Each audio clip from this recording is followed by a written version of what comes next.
Hello everyone, আসসালামু আলাইকুম। আজকে আমরা পদার্থবিজ্ঞান দ্বিতীয় পত্র চ্যাপ্টার 7 ভৌত আলোক বিজ্ঞানের আরেকটা প্রশ্ন সলভ করব। তো এই প্রশ্নটা মেইনলি হচ্ছে অপবর্তন নিয়ে। এখন অপবর্তন কি সেটা আমরা টুকটাক জানি। যেমন আমাদের হচ্ছে ব্যতিচারে কি ছিল, দুইটা উৎস ছিল, তাই তো? এই যে দুইটা উৎস দিয়ে যে আলোটা যেত, যে তরঙ্গ দৈর্ঘ্যের ফলে যে ডোরাগুলো আমরা পর্দায় দেখতে পারতাম, সেটা ছিল আমাদের ব্যতিচারের ক্ষেত্রে। আর অপবর্তনের ক্ষেত্রে যেটা, সেটা হচ্ছে এখানে একটা উৎস থাকবে এবং সামনে একটা বাধা থাকবে, এবং এই উৎস থেকে যে তরঙ্গ দৈর্ঘ্যগুলো যাবে, লাইটের তরঙ্গ দৈর্ঘ্যগুলো যাবে, যার ফলে এই যে বাধাটার এখানে তো আর আলো সৃষ্টি হবে না, তার সাইড থেকে কিছু ঝালরের সৃষ্টি হবে। সো এটা হচ্ছে মেইনলি হচ্ছে অপবর্তনের বেসিক যে একদম কনসেপ্টটা, যে একক চিহ্নের মাধ্যমে সংগঠিত হয়। তো এখানে আমাদের যে প্রশ্নটা, এই প্রশ্নটা আসছিল রাজশাহী বোর্ড 2024-এও। সো আমরা একটু দেখি প্রশ্নটা কি। এখানে উদ্দীপকটা বলছে, একজন পরীক্ষার্থী সমতল অপবর্তন গ্রেটিং ব্যবহার করে আলোর অপবর্তন পর্যবেক্ষণ করছিল। সো এখানে অপবর্তন গ্রেটিংয়ের কথা বলা আছে। তো অপবর্তন গ্রেটিংয়ের চির ও দাগের ভেদ যথাক্রমে 0.005 মিলিমিটার এবং 0.001 মিলিমিটার। ব্যবহৃত আলোর তরঙ্গদৈর্ঘ্য 4000 অ্যাংস্ট্রম, এবং পরীক্ষার্থী পর্দায় কেন্দ্রীয় চরমের উভয় পাশে গৌণচরম দেখতে পাই। তো এখানে আমরা যদি আগে বিশ্লেষণ করি উদ্দীপকটা, তাহলে কি আছে, একজন পরীক্ষার্থী সমতল অপবর্তন গ্রেটিংয়ের কথা বলছে। তো অপবর্তন গ্রেটিংয়ের ক্ষেত্রে আমরা জানি, আমি অলরেডি এখানে একটা মডেল বানাই রাখছি আর কি, একদম এক্সাক্ট না, তবে আশা করি এটা দিয়ে বোঝা যাবে আর কি। তো এটা যদি আমাদের হচ্ছে একটা অপবর্তন গ্রেটিং হয়, তাহলে অপবর্তন গ্রেটিংয়ের এই যে চিরগুলো আমি দিছি, এগুলো খুবই সূক্ষ্ম হয়, কিন্তু এত বড় না, জাস্ট হচ্ছে আমরা বোঝার জন্য। আর এটা যদি আমরা কাচের উপরে করি, জাস্ট এটা দেখতে কেমন হবে জানো? এটা দেখতে হবে যে আমরা একটা কাচের, ধরো যে বার নিলাম, এই বারে এই যে ব্লেড আছে না, ব্লেড দিয়ে যদি জাস্ট একটা একটা করে টান দিই, তাহলে যে দাগটা সৃষ্টি হয় কাচের উপরে, ওটা হচ্ছে চিরের দাগ, ঠিক আছে? এখন দেখো, কাচের উপরে দাগ সৃষ্টি হওয়া মানে কি, সেখান থেকে যে লাইটটা পাসিং হয়, আমরা তো দেখছি যে কাচের গ্লাসের মধ্যেও দেখতে পারবা তোমরা, মানে বাসা বাড়িতে। তো লাইটটা পাসিং হয় কিন্তু কাচের মধ্য দিয়ে স্বচ্ছভাবে, কিন্তু যখন একটা স্কার্স পরে বা হচ্ছে দাগ দাও, তখন কিন্তু ওই দাগের ভেতর দিয়ে অপোজিট সাইডে ওই আলোটা সুস্পষ্ট যাবে না, বুঝতে পারছো? তার মানে আলোটা সুস্পষ্ট কোত্থেকে যাচ্ছে, যেখানে দাগ নাই। তো কিছুক্ষণ পর পর যদি তুমি দাগটা দিয়ে দাও, তো এখানে আমি হচ্ছে যেহেতু কাগজ কাটছি, সো এটা আর কাচের সাথে তুলনা হবে না, এখানে লাইটিং পাস হবে হচ্ছে যে কাটা অংশের সাথে, আর কাচের লাইটিংটা পাস হবে হচ্ছে যে অংশটা দাগ পড়া না সেই অংশের সাথে। তো তোমরা যদি এই নিচের সাইডটা দেখো, তাহলে দেখতে পারতেছো যে এখানে একটা আলো অন্ধকার, আলো অন্ধকার কিছু একটা সৃষ্টি হচ্ছে। তো এখানে যে আমাদের উদ্দীপক বলছে যে অপবর্তন গ্রেটিংয়ের চিরের ও দাগের ভেদ যথাক্রমে 0.05 মিলিমিটার এবং 0.01 মিলিমিটার। তো চির কোনটা? চিরটা হচ্ছে যেটার মধ্য দিয়ে এই যে এটা হচ্ছে চির। তো আমরা এটাকে সাধারণত এ ধরি, বুঝতে পারছো? মানে যেটা চির সেটার দৈর্ঘ্য হচ্ছে এতটুকু, এটা তো চির, তো এটার দৈর্ঘ্য হচ্ছে এ, আর যে অংশটা হচ্ছে ফাঁকা আছে এটা হচ্ছে বি। তো এই দুইটা মিলে আমাদের সাধারণত কি হয়, আমাদের সাধারণত একটা দূরত্ব সৃষ্টি হয়, সেটা হচ্ছে চিরের, মানে ওভারঅল যেটা, সেটা হচ্ছে ডি। তাহলে ডি ইকুয়াল এ প্লাস বি।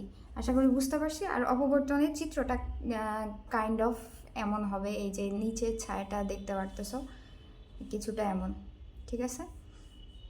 তো এটা কাচের ক্ষেত্রে আশা করি বোঝাইতে পারছি, যে কাচে আমরা যেখানে স্কার্স দিই, সেখান দিয়ে কিন্তু অপর পাশে লাইটটা ভালোভাবে পাস হয় না, বুঝতে পারছো? সো কাছেরটা আলাদা। আর এখানে যেহেতু আমরা কাগজ কাটছি, সো কাগজের কাটা অংশ দিয়েই হচ্ছে লাইটটা পাসিং হচ্ছে, বুঝতে পারছি? তো এখন আমরা প্রশ্নের দিকে যাই। তো এখানে আমাদের গ নাম্বার বলছে যে প্রথম ক্রমের উজ্জ্বল রেখার জন্য অপবর্তন কোণ নির্ণয় করতে। মানে প্রথম ক্রম বলতে এনের মান যখন 1, এই যে ধরো যে এখানে সৃষ্টি হলো, মিডলটা হচ্ছে কেন্দ্রীয় উজ্জ্বল ডোরা, তো প্রথম ক্রম হচ্ছে তার পরেরটা, এই যে দুই সাইডে আছে, এই প্রথম উজ্জ্বল কেন্দ্রীয়টা, এটা এনের মান 0, তার দুই সাইডে যেটা আছে এগুলো 1 1 করে, ঠিক আছে? তো তার জন্য আমরা ফর্মুলা জানি যে অপবর্তন গ্রেডিংয়ের ক্ষেত্রে কিন্তু ফর্মুলা এটাই, যে যেটা হচ্ছে উজ্জ্বল ডোরার ক্ষেত্রে ফর্মুলা হচ্ছে ল্যামডা বাই 2 এর জোড় গুণিতক। তো জোড় গুণিতক হয় 2n, এখান থেকে 2 কেটে গেলে ল্যামডা এনও আমরা লিখতে পারি। সো এখান থেকে এই ফর্মুলাটা আসছে, ঠিক আছে। তাহলে আমরা কি জানি, d sine theta equal n lambda. আবার সাইন থিটা, যেহেতু আমাদেরকে অপবর্তন কোণটা নির্ণয় করতে হবে, তাহলে sine theta equal n lambda by d. আবার ডি সমান আমরা কি জানি, এ প্লাস বি, ওই যে চিড়ের দৈর্ঘ্য আর হচ্ছে দাগের দৈর্ঘ্য, এই যোগফল মিলে আমাদের ডি। তাহলে সাইন থিটার মান কি হবে, এখানে আমাদের ল্যামডার মান দেওয়া আছে হচ্ছে 4000 অ্যাঙ্গাস্ট্রম। তো অ্যাঙ্গাস্ট্রম থেকে আমরা জানি মিটারে যদি আমরা নিতে চাই তাহলে সেটাকে কি করতে হবে, 10 দিয়ে গুণ করতে হবে, তাহলে আমরা মিটারে নিতে পারবো। বুঝতে পারছি? সো ওটাই করছি যে 4000 অ্যাঙ্গাস্ট্রম ছিল, আমরা মিটারে নিয়ে নিছি। আর নিচে আমাদের চিড়ের দৈর্ঘ্য দেওয়া ছিল।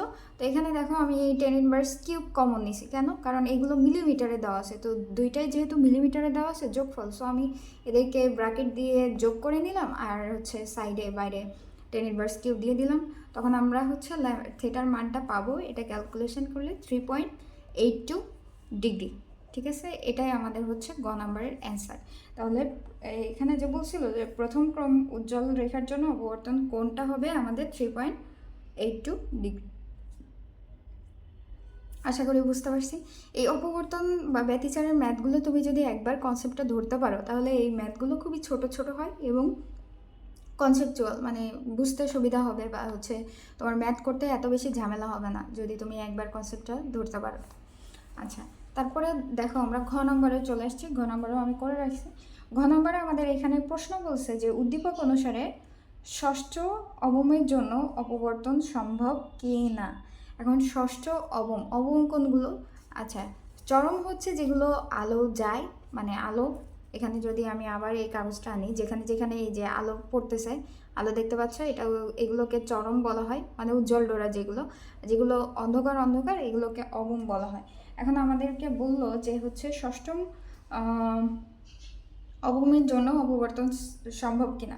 তো আমরা কি করব, আমরা আগে দেখব যে সর্বোচ্চ উজ্জ্বল পট্টিটা কি হয়। তো সর্বোচ্চ উজ্জ্বল পট্টিটা যদি যেটা আমাদেরকে বলছে তার থেকে বেশি হয় তাহলে অবশ্যই যেটা আমাদের প্রশ্নে বলা আছে সেটা জন্য অপবর্তন সম্ভব হবে। ঠিক আছে, তাহলে আমাদের কাজ কি? আমাদের কাজ হচ্ছে সর্বোচ্চ যে উজ্জ্বল ডোরাটা বা পট্টিটা ওটার মানটা নির্ণয় করা। ওটা যদি আমাদের দেওয়া যে মানটা আছে, যেটা আমাদেরকে যাচাই করতে বলছে যে অপবর্তন সম্ভব কিনা, এটার থেকে বড় হয় তাহলে অবশ্যই অপবর্তন সম্ভব। তো আমরা সেটাই করছি যে আমরা ধরি সর্বোচ্চ এন ক্রমের উজ্জ্বল পট্টিটা এই যে পরীক্ষাটা, এই পরীক্ষা থেকে পাওয়া যাবে। ঠিক আছে, তো এবং সর্বোচ্চ ক্রমের জন্য তাহলে ওই সাইন থিটার মানটা কি হবে? দেখো, সর্বোচ্চ লাইট কখন আমরা পাবো, যে কোনটা যখন আমাদের 90 ডিগ্রি বরাবর যাবে, তাই তো?